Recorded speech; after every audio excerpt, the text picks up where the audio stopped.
अस्सलामुअलैकुम नाज़रीन, आप देख रहे हैं वर्ल्ड न्यूज़ उर्दू। मैं हूं मेरा खान। सबसे पहले हेडलाइंस।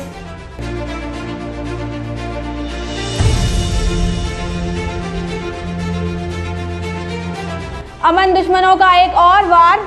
तुर्बत में सिक्योरिटी नाले के करीब बम धमाका, 5 अफराद जख्मी।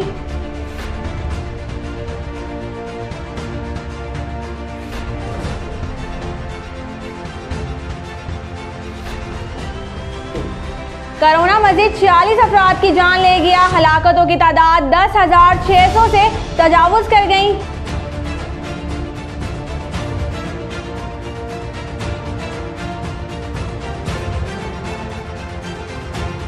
सिलसिला ताजिया के रूहानी पेशवा सिराज शाह ताजी की कराची आमद।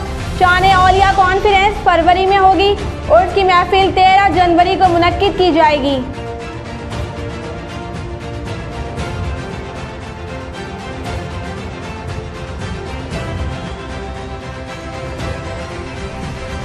और व्हाट्सएप के नए सिक्योरिटी फीचर से सार्फिन प्रेषण डेटा गैर महफूज होने का खदशा।